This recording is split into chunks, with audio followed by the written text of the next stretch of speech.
Bismillahirrahmanirrahim. Assalamualaikum warahmatullahi wabarakatuh. Innal hamdalillah nahmaduhu wa nasta'inuhu wa nastaghfiruh wa na'udzu billahi min shururi anfusina wa sayyiati a'malina. Man yahdihillahu fala mudilla lahu wa man yudlil fala hadiya lahu. أشهد أن لا إله إلا الله وحده لا شريك له وأشهد أن محمدا عبده ورسوله يا أيها الذين آمنوا اتقوا الله حق تقاته ولا تموتن إلا وأنتم مسلمون يا أيها الناس اتقوا ربكم الذي خلقكم من نفس واحدة وخلق منها زوجها وبث منهما رجالا كثيرا ونساء واتقوا الله الذي تساءلون به والأرحام إن الله كان عليكم رقيبا يا أيها الذين آمنوا اتقوا الله وقولوا قولا سديدا يصلح لكم أعمالكم ويغفر لكم ذنوبكم ومن يطع الله ورسوله فقد فاز فوزا عظيما أما بعد فإن أصدق الحديث كتاب الله وخير الهدي هدي محمد صلى الله عليه وسلم وشر الأمور محدثاتها وكل محدثة بدعة وكل بدعة ضلالة وكل ضلالة في النار. معاشر المسلمين أعزنا الله وإياكم. Melanjutkan pembahasan tentang Tauhid Uluhiyah, yaitu tentang pendapat atau fikihnya Al-Imam Syafi'i rahimahullahu ta'ala, ya. Masih membahas tentang masalah kubur, ya, pada halaman 296, yaitu tentang meratakan kuburan, ya. Imam Syafi'i rahimahullah berkata, aku menyukai kalau tanah kuburan itu tidak ditinggikan dengan mengambil dari tanah yang lain, dan tidak mengapa jika tidak ditambah sedikit saja sekitar 1 jengkal, ya, berarti tidak terlalu tinggi, ya. Nah, ini juga dijelaskan oleh Syekh Al-Albani rahimahullah dalam kitab beliau Silsilah Ahadits Ad-Dha'ifah wal Mawdu'ah, ya, halaman 64 sampai 65. Ya, ini tentang hadis-hadis, ya, atau tentang bagaimana bermuamalah dengan yang namanya kuburan. Bagaimana fikih dalam membangun kuburan. Ya.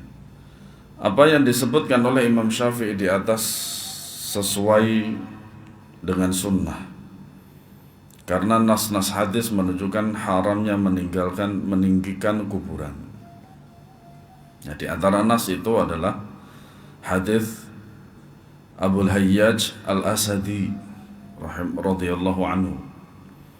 Ia berkata, Ali bin Abi Thalib radhiyallahu anhu berkata, ketahuilah sesungguhnya aku akan mengutusmu untuk melakukan tugas yang pernah diperintahkan oleh Rasulullah SAW kepadaku, ya. Yaitu janganlah engkau membiarkan patung kecuali harus engkau hancurkan, dan janganlah engkau membiarkan kuburan yang tinggi kecuali engkau ratakan, ya. Hadis ini masyhur sekali. Ketika membahas kuburan, maka hadis ini adalah hadis yang masyhur, hadisnya sahih, ya. Yaitu bahwasanya Nabi SAW memerintahkan kepada Abul Hayyaj dan kemudian Ali bin Abi Thalib, ya, Ali bin Abi Thalib radhiyallahu anhu, syukran, untuk melakukan dua hal. Ya. Hal yang pertama adalah tidak membiarkan patung itu berada di suatu tempat. Dan itu menjadi salah satu wasilah yang namanya pengagungan terhadap seseorang. Sehingga syaitan akan bermain di situ, kemudian patung tersebut dijadikan sebagai apa? Sesembahan selain Allah Subhanahu wa taala. Nah, ini yang disebut dengan bab saddu dzari'ah.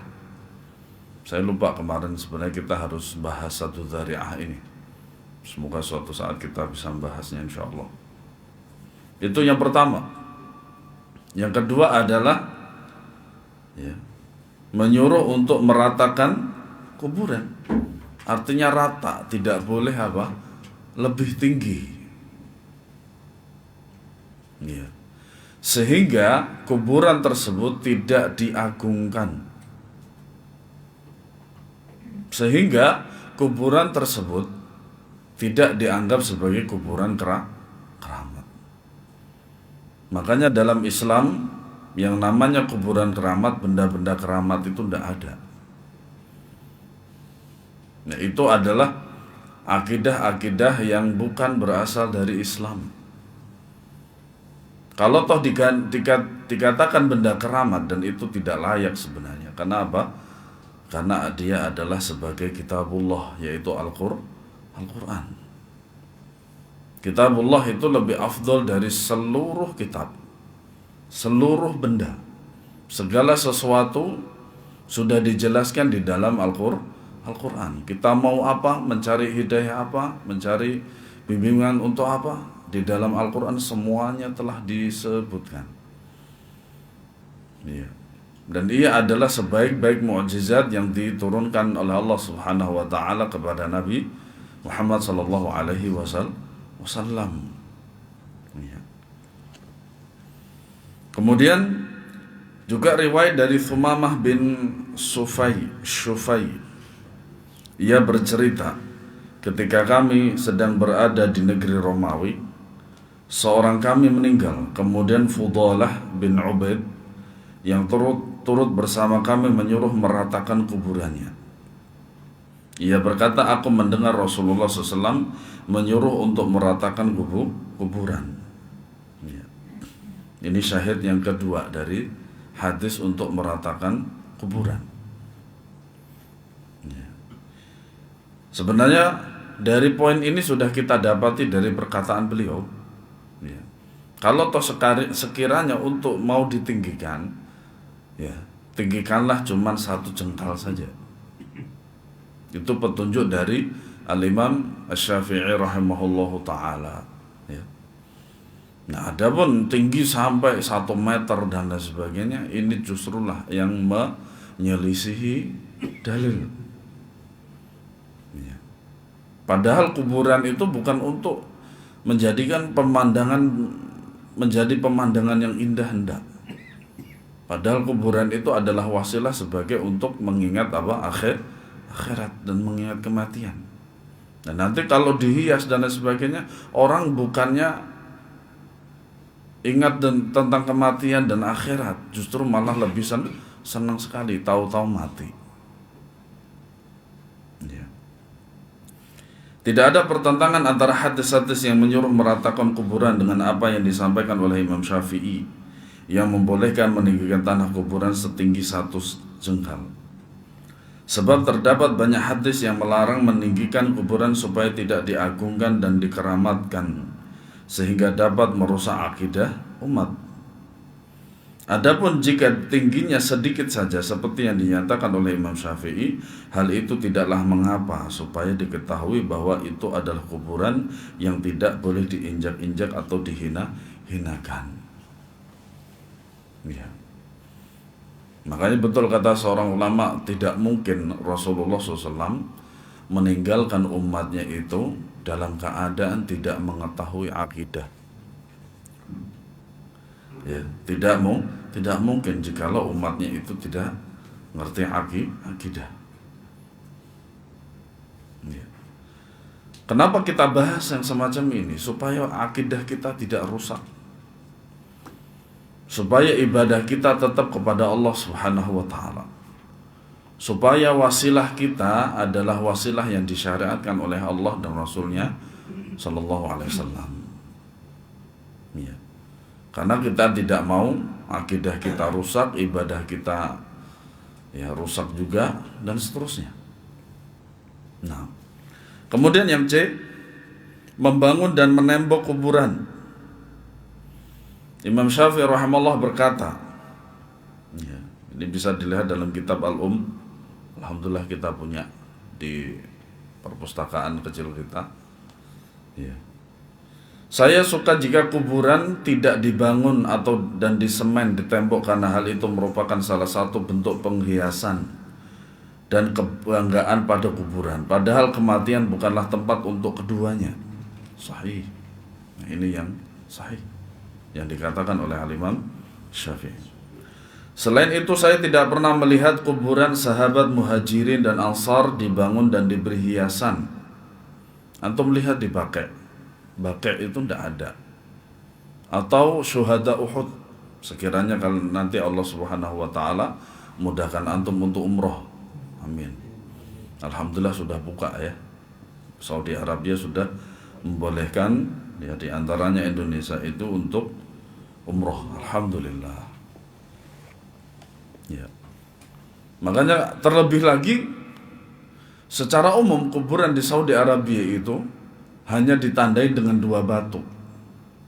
Rata, semua rata. Di Baqi' juga sama, di Baqi'. Terlebih lagi di syuhada Uhud. Syuhada Uhud itu mungkin kalau tidak salah 5 kalinya musola kita ini. Itu semuanya rata, tidak ada nisan sama sekali, kecuali 2 kuburan. 2 kuburan itu ada batu 4. Selain itu apa? Tidak ada tanda sama sekali, tapi di situ ada kuburannya. Ya. Makanya apa? Betul kata Al-Imam Syafi'i, boleh ditinggikan untuk menunjukkan bahwasanya dia adalah kuburan seorang muslim. Yang supaya nanti apa? Supaya tidak diinjak-injak dan dihinakan. Makanya apa? Haram hukumnya duduk-duduk di atas kuburan. Nah, kalau di keramik ya, kemudian diuruk seperti itu, ya orang malah senang, enak. Sambil nunggu orang sedang ngubur ya duduk-duduk di atas kuburan. Apalagi jikalau kuburannya itu dikasih bantal, lebih enak lagi tidur di situ. Ya. Seorang perawi menuturkan dari Tawus. Tawus itu maknanya adalah burung merak. Tawus itu. Bahwa Rasulullah SAW melarang membangun atau menghias kuburan. Membangun juga menghias. Saya menyaksikan sebagian penguasa meruntuhkan bangunan-bangunan kuburan di Mekkah. Dan tidak ada seorang pun dari ulama yang mencela perbuatan penguasa tersebut. Makanya apa? Para ulama yang menjelaskan, para umara yang menjalankan. Ya.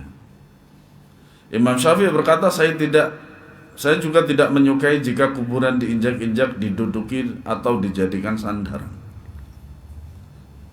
Jadi di satu sisi lain, menembok kuburan, membangun kuburan tidak boleh, supaya apa? Akidah umat masih apa? Terjaga. Dan di sisi lain juga kuburan itu haram untuk diinjak, diduduki atau dijadikan sandaran. Tuh. Terlebih lagi jikalau kuburan itu adalah kiai terkenal. Nah, biasanya nisannya beda. Nisannya itu terbuat dari batu, bukan dari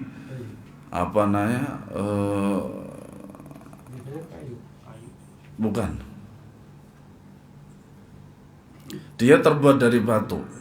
Artinya ukiran juga. Kalau antum lihat kuburan-kuburan yang di sekeliling Wali Songo misalkan, ya seperti itu, terbuat dari batu hitam. Itu biasanya kuburannya adalah kiai atau syekh khos gitu. Nah,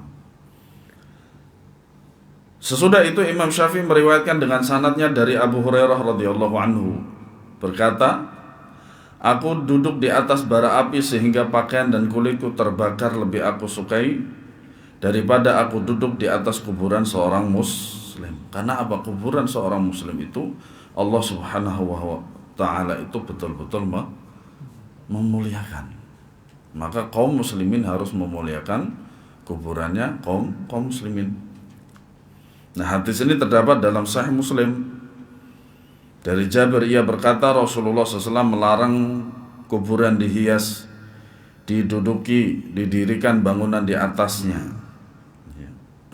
Adapun hadis Abu Hurairah diriwayatkan oleh Imam Muslim dalam Sahihnya.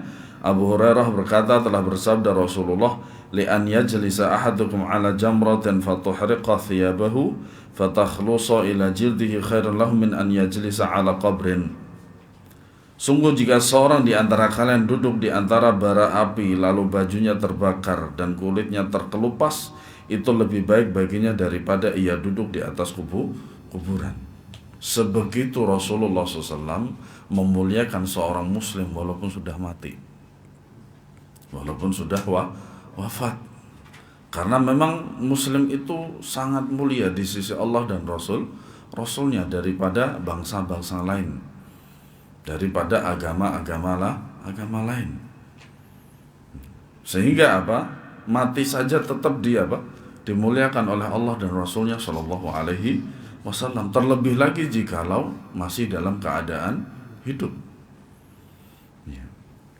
Pernyataan Imam Syafi'i yang membenci kuburan untuk dibangun, dihias, diduduki telah ditunjukkan oleh sunnah yang sebagiannya telah beliau sebutkan. Hadis ini menunjukkan betapa bencinya penguasa akan kemungkaran tersebut dengan cara meruntuhkan bangunan di atas kuburan, sebagaimana Rasulullah SAW pernah memerintahkan hal itu kepada Ali bin Abi Thalib. Di kita mau jadi pemimpin nyari kuburan keramat, padahal tidak ada hubungannya antara dia menjadi pimpinan dengan di kuburan. Buat apa? Ternyata masjidnya kosong melompong, padahal itu yang disyariatkan. Masjid musola kosong melompong. Nah, adapun kuburan lebih ramai. Semakin angker semakin hebat. Ya, akhirnya ke Jawa Timur Alas Purwo, Banyuwangi. Kalau di Semarang apa namanya? Alas Roban dan seterusnya. Gunung Kawi, Gunung Wilis dan sebagainya. Intinya kalau semakin angker semakin baik untuk meditasi supaya dia mendapat menjadi seorang pemimpin. Akhirnya nggak jadi stres gila. Nah, itulah dunia. Dunia semakin dikejar semakin lari. Yang dia mendirikan masjid di atas kuburan. Ingat ya, ini mendirikan masjid di atas kuburan. Berarti kuburannya dulu barulah masjid. Masalah ini merupakan masalah paling besar yang telah menimpa umat Islam. Dewasa ini banyak masjid-masjid yang dibangun di atas kuburan dan dibangun juga kubah-kubah di atasnya. Bahkan tidak sedikit kuburan yang ditinggalkan dan dibangun dengan hiasan yang ketinggiannya melebihi tinggi tubuh manusia, serta diberi hiasan dengan hiasan yang mewah. Sementara itu orang-orang datang mengunjunginya untuk mencari berkah. Itu pasti. Memohon syafaat serta kesembuhan dari mereka. Gimana mau dapat kesembuhan? Orang mereka yang mati aja itu juga karena sakit. Ya. Semua yang mati itu adalah karena sakit. Kalau nggak sakit nggak mungkin mati. Bukankah orang yang sedang dicabut nyawanya itu dalam keadaan kesakitan? Semoga Allah Subhanahu wa ta'ala mudahkan kita. Ya. Terlebih lagi orang-orang kafir, mengerikan, Pak. Orang kafir itu dicabut nyawanya tuh mengerikan sekali. Itu. Nah, bagaimana bisa meminta atau ya, meminta kesembuhan dari ketika pergi ke kuburan tersebut, orang yang dikubur itu juga matinya karena sakit. Iya. Itulah faktanya yang kita dapati dari kebanyakan negeri Islam di zaman sekarang, yang bisa kita dapati di mana-mana. Ya, dan ini tidak perlu dibuktikan. Kenapa kita tak tahu hal tersebut? Tangga situ belakang kita nih. Nah, marilah kita simak penuturan orang yang menyaksikan fenomena ini secara langsung. Sejauh mana kaum muslimin telah mencapai bid'ah dan kesyirikan ini. Asy-Syuqairi radhiyallahu anhu berkata, membuat kubah di atas kuburan para syekh, membangun sebuah bangunan seperti peti di atasnya, memberinya kain berwarna merah atau hijau yang harganya mahal, menghiasinya dengan emas dan perak, menggantungkan lampu di atasnya, menghiasi temboknya dengan kaligrafi ayat-ayat suci Al-Quran, dan mencantumkan nama penghuninya yang dilengkapi dengan bait-bait syair untuk mengenang jenazah. Makanya dalam hadis sahih disebutkan, di antara yang membuat, barang siapa yang membaca nama-nama di nisan itu, maka dia akan cepat lupa. Dan itu hadisnya sahih. Makanya ketika disyariatkan itu apa? Nisan itu hanya sebongkah batu, bukan nisan yang kita lihat lengkap dengan nama, tanggal dan wafatnya, enggak. Iya. Maka semuanya itu tidak diragukan lagi akan mengundang murka Allah dan laknatnya yang keras atas umat ini, serta diusirnya dari rahmatnya. Jelas sekali bahwa ini adalah dosa terbesar dan kemaksiatan terkeji dalam Islam. Namun disangka oleh orang-orang bodoh sebagai taqarrub, pendekatan diri kepada Allah Subhanahu wa taala yang paling agung. Makanya Allah taala berfirman, wa ma na'buduhum, ya, Allah Subhanahu wa taala mengabadikan orang-orang yang menjadikan kuburan itu sebagai wasilah untuk bertaqarrub kepada Allah itu dalam ayatnya, wa ma na'buduhum illa liqarribuna ilallahi zulfa. Dan kami tidak mengibadahi mereka, menyembah mereka, tetapi apa? Kami menjadikan mereka itu sebagai wasilah untuk apa? Mendekatkan diri kepada Allah. Padahal ayat ini juga merupakan bantahan Allah kepada mereka. Ya. Kepada mereka aku berbicara, untuk mereka aku menulis hakikat din yang hanif, lurus dan mudah. Aku menyeru kepada mereka yang sesat dan hatinya telah tertutupi hingga lebih memilih kesesatan daripada petunjuk. Ya. Memilih azab daripada ampunan, mengganti surga yang luhur dengan neraka yang membara, serta ridha Allah dengan murkanya. Aku harus mengatakan, aku harus menulis, dan aku harus menyuruh tanpa bosan, karena ini bentuk apa? Kasih sayang beliau terhadap kaum muslimin. Makanya ahlu sunnah wal jamaah itu mereka adalah orang-orang yang paling sayang, paling kasih terhadap kaum muslimin.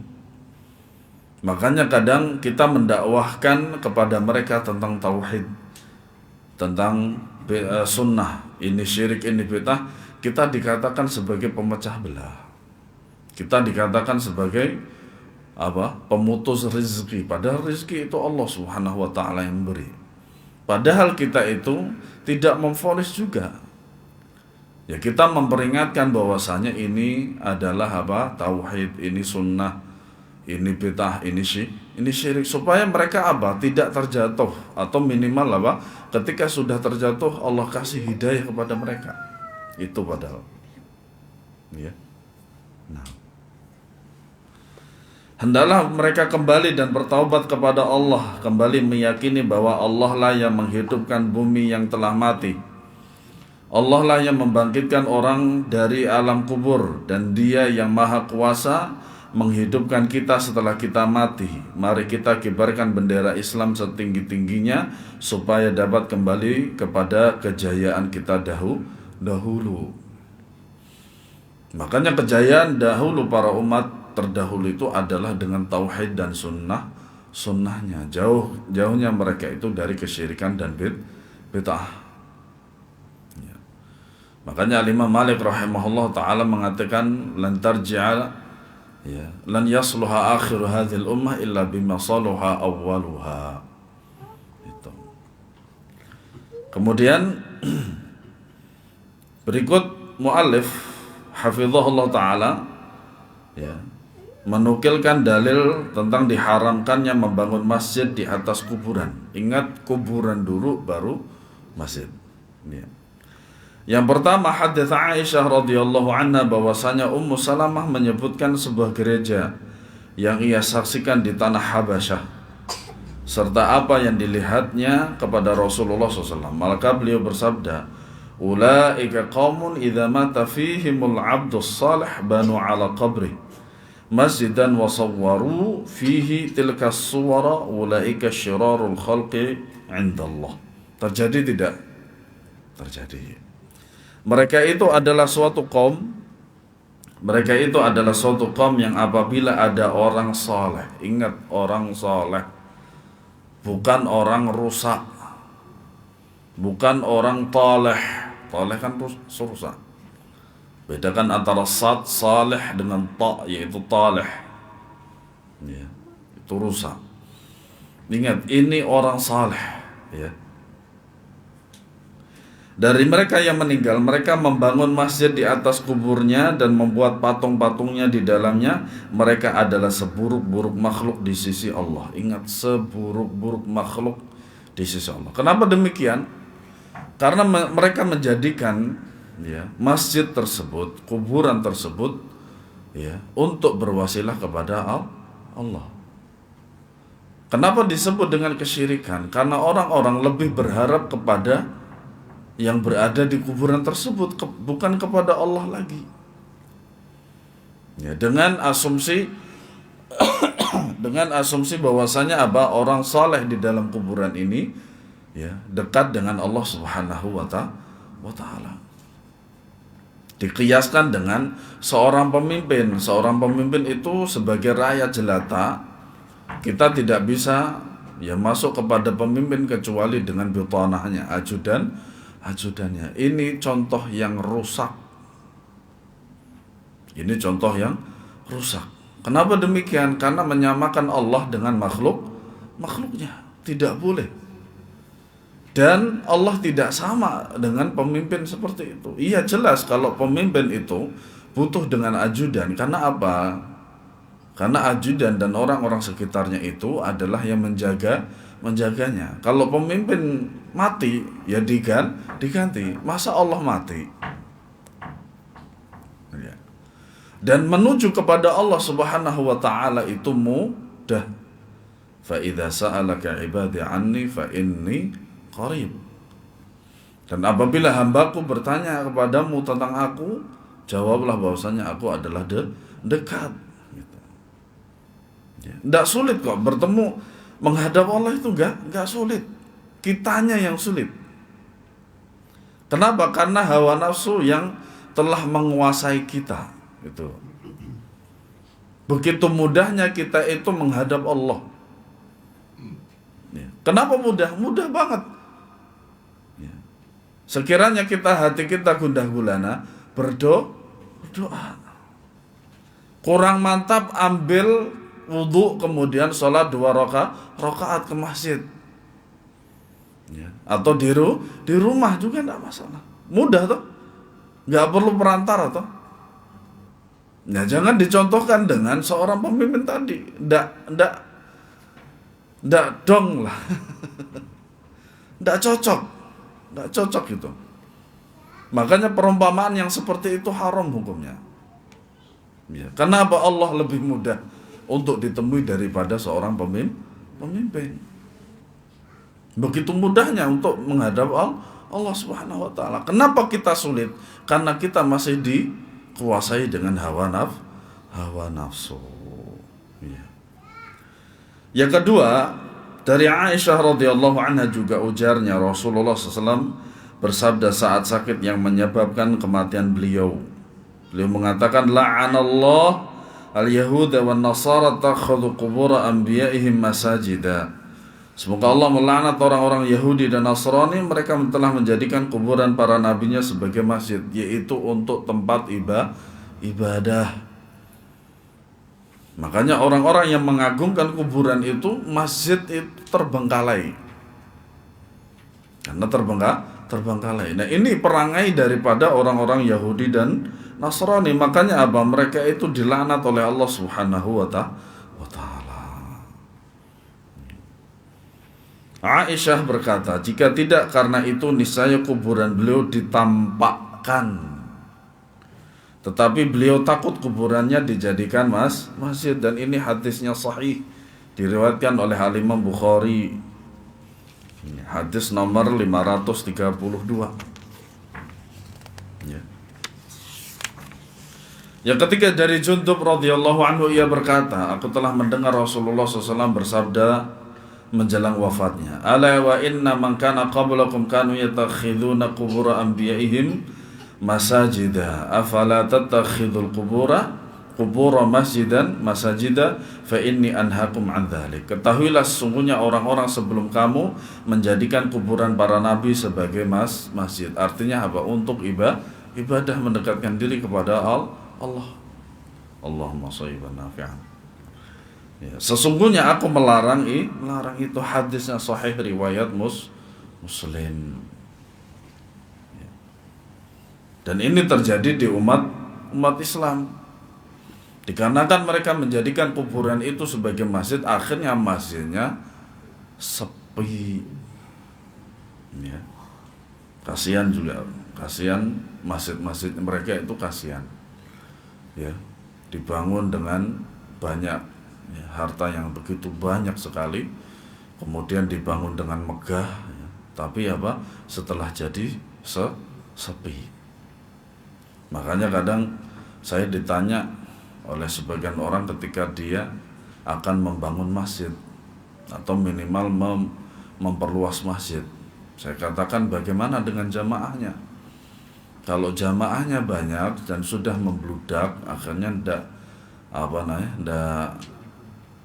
memuat dan tidak menampung daripada jamaah, itu adalah wajib bagi antum untuk memperluas masjid.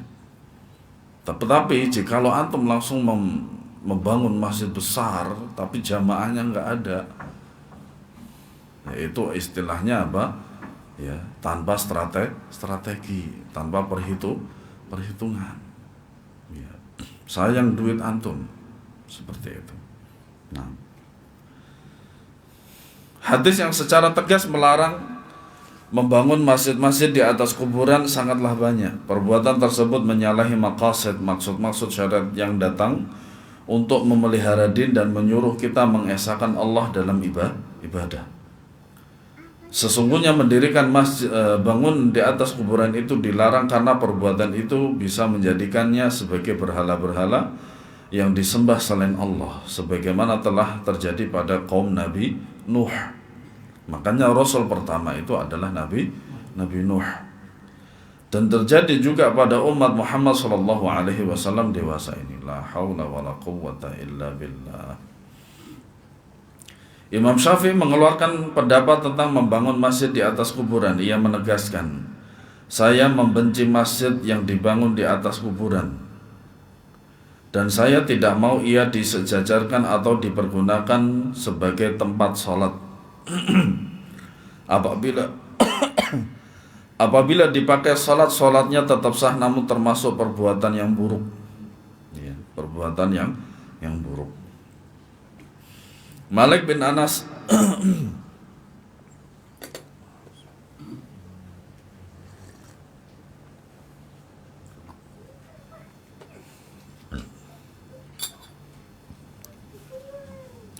Malik bin Anas telah menceritakan kepada kami bahwa Rasul SAW bersabda, Semoga Allah Subhanahu wa taala membunuh orang-orang Yahudi dan Nasrani. Mereka telah menjadikan kuburan para nabi mereka sebagai masjid. Ya, tidak boleh ada dua agama di Jazirah Arab. Ya, ini jelas sekali bagaimana perkataan Malik bin Anas. Nah, hadis ini diriwayatkan oleh Imam Malik dalam kitab Al-Muwatta secara mursal. Hadis ini juga terdapat dalam Sahih Bukhari, Muslim dari riwayat Aisyah. Hadis itu telah disebutkan tanpa kata-kata tidak boleh ada dua agama di Jazirah Arab. Ya. Adapun alasan Imam Syafi'i membenci perbuatan bangun masjid di atas kuburan, diantaranya pertama mengikuti sunnah dan athar. Ya, makanya beliau rahimahullahu taala disebut sebagai nasir sunnah, penolong sunnah Nabi Shallallahu Alaihi Wasallam. Yang kedua, tidak ingin seorang Muslim diagung-agungkan dengan menjadikan kuburannya sebagai masjid. Hal itu menimbulkan fitnah, yaitu perbuatan syirik dan kesesatan pada generasi yang akan datang. Dan ini terjadi pada zaman kita juga. Ya. Yang ketiga, supaya kuburan tersebut tidak diinjak. Ya, tidak diinjak. Makanya dibolehkan oleh beliau itu meninggikan sejengkal supaya menjadi tanda bahwasanya itu adalah kuburan. Yang keempat, wallahu alam, bumi tempat orang mati tidak lebih bersih daripada tanah yang lain. Nah, ini penjelasannya panjang sekali di footnote-nya itu, 71 ya. Setelah itu beliau menyebutkan hadis, tanah semuanya adalah masjid. Semuanya. Nah, ini yang disebut dengan am, yaitu umum. Ada takhsisnya atau istitsna, kecuali kuburan dan tempat pemandian umum. Inilah pendapat kami, ini harus diketahui karena sesuai dengan hadis. Ya, tidak ada seorang pun yang dibolehkan sholat di atas tanah yang mengandung najis. Ya, makanya apa? Di antara syarat yang harus diperhatikan bagi orang yang sholat itu adalah bersihnya, sucinya tempat sholat. Ya, sucinya tempat sholat. Tanah kuburan bercampur dengan daging dan tulang serta berbagai kotoran yang keluar dari jenazah, sementara tempat pemandian umum adalah tempat dialirnya air seni, darah dan kotoran-kotoran najis. Asy-Syafi'i melanjutkan, berbeda dengan padang pasir karena di sana tidak ada bangkai manusia. Tetapi aku membenci orang yang sholat di pinggir atau di atas kuburan yang berada di padang pasir. Walaupun demikian, aku tidak berpendapat bahwa ia harus mengulangi sholatnya karena tanah itu suci, ya, tidak bercampur dengan suatu kotoran. Jika seorang tidak tahu apakah tanah itu kuburan atau bukan, maka ia tidak boleh sholat di situ sampai ia tahu tanah itu bukan kuburan dan tidak pernah ada seorang pun yang dikuburkan di tempat itu. Jadi diyakinkan dulu kalau itu tanah itu tidak ada kuburannya. Inilah pandangan Imam Syafi'i tentang membangun masjid di atas kuburan. Ya, ini beliau membencinya. Adapun makna membenci di sini wallahu alam adalah haramkan. Karena apa? Istilah makruh pada zaman beliau rahimahullah taala itu adalah lit tahrim. Azan ya? Belum. Oh, iya. Berapa menit lagi nih? 2 menit lagi. Iya. Jadi begitu.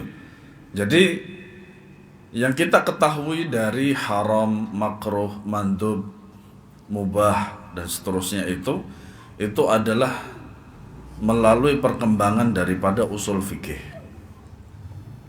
Dan dulu makruh itu adalah kata lain daripada haram. Makruh itu kata lain daripada haram. Sehingga kalau kita lihat daripada pendapat Al-Imam Syafi'i memakruhkan itu maknanya adalah haram. Ya, berbeda dengan makruh pada yang kita ketahui bahwasanya makruh tersebut, ya.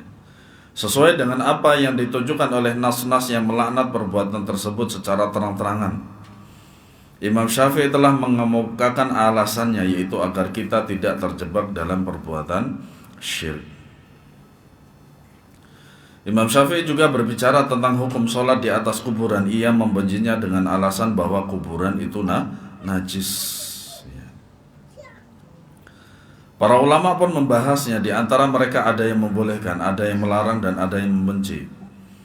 Mereka berselisih dalam masalah ini karena hadis-hadis tentangnya cukup beragam. Namun orang-orang berselisih pendapat mengenai sebab larangannya. Ada yang mengatakan karena kuburan itu najis. Yang lain mengatakan bahwa larangan itu bersifat ta'abudi, semata-mata ikut kepada wahyu. Meskipun tidak ada alasan yang ma'qul, masuk akal, sebagian lagi mengatakan sholat tersebut dilarang karena sadun lidzari'ah, yaitu menutup upaya menutup celah supaya jangan sampai kita terjebak ke dalam kesyirikan. Nah, silakan adzan dulu.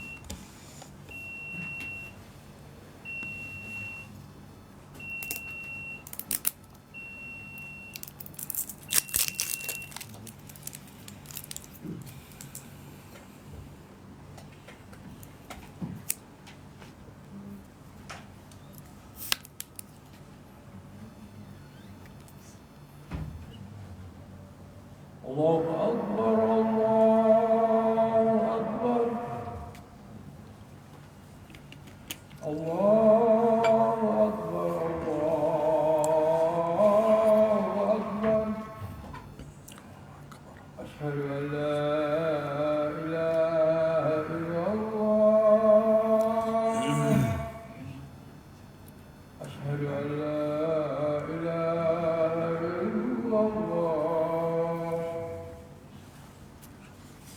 أشهد أن محمد رسول الله.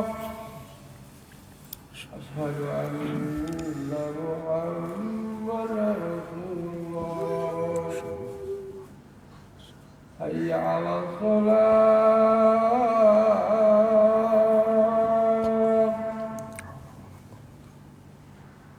حي على الصلاة.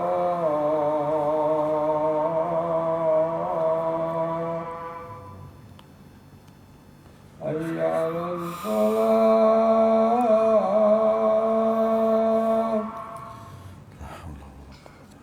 حي على الفلاح.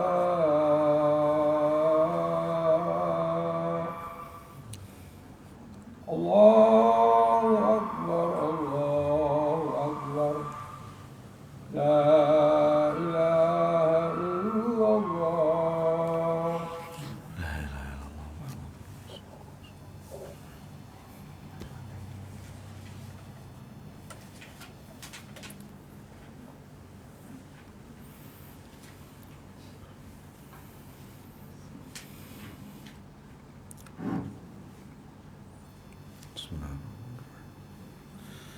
Pendapat terakhir itulah yang tepat karena didukung oleh sejumlah dalil dan sesuai dengan maksud-maksud syariat, seperti yang telah ditunjukkan oleh riwayat bahwa Nabi SAW melaknat umat Yahudi dan Nasrani disebabkan mereka menjadikan kuburan Nabi mereka sebagai masjid. Ya, maksudnya adalah sebagai tempat ibadah. Ya. Tentunya pula kita memahami bahwa dikutuknya mereka karena menjadikan kuburan para nabi sebagai masjid bukan karena kuburan tersebut najis. Ya, bahkan kuburan para nabi itu adalah tempat paling suci karena Allah telah mengharamkan bumi untuk memakan jasad para nabi sehingga tubuh mereka tetap segar di kuburannya. Ya. Nabi SAW telah melaknat orang-orang yang membangun masjid di atas kuburan dan yang menyalakan lampu di atasnya, sebagaimana telah diketahui bahwa orang yang menyalakan lampu di atasnya akan dilaknat karena hal itu sebagai sarana yang menjurus kepada pengagungan atasnya sebagai berhala yang didatangi oleh orang-orang musyrik, sebagaimana telah menjadi realita. Demikian pula ya akibatnya jika kuburan itu dijadikan sebagai masjid. Nah, bagaimana jikalau kuburan itu sangat gelap sekali? Nah, ini juga tidak baik. Kenapa demikian? Karena mengantisipasi jikalau ada orang yang wafat dan dikuburkan pada waktu malam hari. maka disitulah dibutuhkan yang namanya pencerahan atau lampu. Tapi untuk sekedarnya saja, yaitu misalkan untuk apa? Jalannya. Nah, itu boleh. Yang dimaksudkan di sini adalah masing-masing individu kuburan tersebut. Ya. Misalkan kuburan jauh dari sini sekitar 500 meter dari sini. Nah, kemudian salah seorang masyarakat itu karena itu supaya kuburannya itu bisa terlihat terus, kemudian akhirnya dikasihlah lampu. Akhirnya dia beli kabel sepanjang 500 meter. Seperti itu. Nah, yang seperti ini tidak boleh. Ya, tidak boleh. Kalau pakai lampu itu adalah untuk pencerahan daripada jalannya, ya, bukan untuk kuburannya. Nah, siapa saja yang mengamati apa yang diperbuat oleh umat Islam dewasa ini terhadap kuburan, yaitu berupa kesyirikan dan sikap berlebih-lebihan, pasti ia mengetahui bahwa sebab larangan itu adalah kekhawatiran atas perbuatan syirik. Oleh karena itu, ketika sedang menghadapi sakaratul maut pun Rasul SAW mengingatkan hal itu kepada umatnya. Semoga Allah Subhanahu wa ta'ala melimpahkan imbalan terbaik kepada nabinya atas jasanya terhadap umat ini. Mudah-mudahan Allah membimbing umatnya untuk memegang teguh sunnah nabinya serta meniti jalan-jalannya. Nah, di sini saya lihat wallahu alam tidak disebutkan tentang permasalahan kuburan Nabi Sallallahu Alaihi Wasallam. Ya, kan ini masih dalam kuburan kan, perihal tentang kuburan.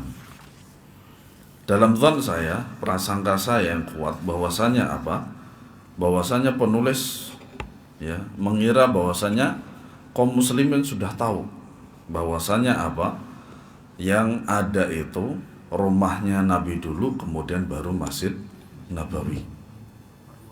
Ya. Nah, asalnya itu dulu. Jadi rumah Nabi ada, masjid juga ada. Nah, permasalahannya itu adalah setelah dari para sahabat tidak ada. Ya, itu perluasan pada raja siapa? Wallahu a'lam. Al-Walid bin Abdul Malik tahun iya. Nah, jazakallahu khair. Artinya apa? Artinya zaman sahabat sudah tidak ada. Nah, berarti zamannya tabi'ut tabi'in. Berarti ratusan tahun setelah wafatnya Nabi sallallahu alaihi wasallam. Kemudian setelah itu adanya perluasan. Nah, perluasan itu sebenarnya perluasan yang menjadikan kuburan Nabi SAW masuk ke dalam wilayah daripada masjid itu juga ditentang oleh para ulama. Ya. Dan itu pasti pertentangannya sangat besar sekali. Ya. Tapi di sini hukum asalnya daripada rumah dan kuburan tersebut sudah jelas. Tapi yang perlu kita pahami bahwasanya kuburan di dalam rumahnya siapa? Aisyah. Dan itu bukan disebut sebagai kuburan. Kuburan itu kan berarti harus terkumpul banyak. Misal kuburan keluarga. Kan Nabi SAW itu wafatnya di kamarnya siapa? Aisyah radhiyallahu anha, bukan di kuburan. Saya kira jelas ya penjelasan saya seperti ini. Sehingga disinilah ditarik kesimpulan bahwasanya kuburan Nabi tidak di dalam masjid, dan itu bukan dari sebuah kata kuburan. Kuburan itu berarti harus banyak. Kenapa disebut dengan kuburan? Harus banyak. Maka disitulah disebut sebagai kuburan. Dan Nabi SAW itu wafatnya di kamarnya Aisyah. Dan itu merupakan kekhususan untuk para nabi. Tayyib. Ketika perluasan masjid tersebut, ya, perluasan masjid tersebut, apakah status rumah Aisyah radhiyallahu anha itu berubah menjadi kuburan Nabi? Enggak. Bahkan sampai sekarang pun dia tetap dianggap sebagai rumahnya Aisyah, bukan kuburannya Nabi. Paham para jemaah? Sehingga tidak bisa dikatakan bahwasanya kuburan Nabi itu berada di dalam masjid. Dan kalau antum tahu, ketika antum masuk dari Babus Salam, lurus terus, ketika akan keluar dari pintunya, pintu keluar itu, kiri jalan itu adalah kuburannya Nabi. Dan orang-orang untuk di antara para ulama Ahlussunnah wal Jamaah mengistilahkannya dengan rumahnya Aisyah, bukan kuburannya Nabi. Makanya para ulama Ahlussunnah wal Jamaah salah. Mereka mengatakan salah kalau ziarah ke masjid, ziarah ke kuburan Nabi. Kita ke Madinah untuk berziarah kepada Nabi, ini salah. Yang betul bagaimana? Kita ke Madinah itu untuk mengziarahi Masjid Nabawi. Kenapa demikian? Kalau berziarah kepada kuburannya Nabi SAW, maka tidak akan mendapat pahala dari masjid itu. Berapa? 1000? Apa 10.000? Ya. Kalau mengziarahi Masjid Nabawi, maka sekalian juga ziarah. Makanya para ulama Ahlussunnah wal Jamaah ketika mereka menjelaskan dan membantah orang-orang, ya, di kalangan orang-orang yang mengagungkan daripada kuburan dan menjadikan dalil bahwasanya rumah beliau itu adalah masuk ke dalam masjid itu, mereka mengatakan bahwasanya ini adalah rumahnya Aisyah dan masih tetap istilahnya, kosakatanya adalah rumahnya Aisyah, bukan kuburan. Ya. Kenapa ghalibnya kata kuburan ini? Pasti kita tahu di situ adalah banyaknya daripada kuburan. Ya. Dan itu biasanya banyak daripada kuburan tersebut. Kemudian, sebagian mereka itu tidak melihat dari segi historisnya dulu. Apakah masjid dulu atau rumah? Ingat, makanya sampai sekarang para ulama tidak menganggap itu kuburan, tapi rumah. Dan ternyata rumahnya Aisyah duluan, barulah Masjid Nabawi. Gitu. Nah, sekiranya kalau pemerintah dan raja waktu itu mendengarkan perkataan para ulama yang tidak membolehkan ketika perluasan itu masukkan kepada rumahnya Aisyah itu, maka tidak akan terjadi fitnah yang semacam ini. Dan tentu saja ini bukan dalil. Bukan dalil. Jadi jelas bahwasanya muallif hafizahullah taala tidak memasukkan bab tentang kuburannya Nabi sallallahu alaihi wasallam dalam bab ini karena sudah diketahui itu bukan kuburan tapi rumah yang ada di dalamnya siapa? Nabi sallallahu alaihi wasallam. Wallahu a'lam bissawab. Semoga bermanfaat.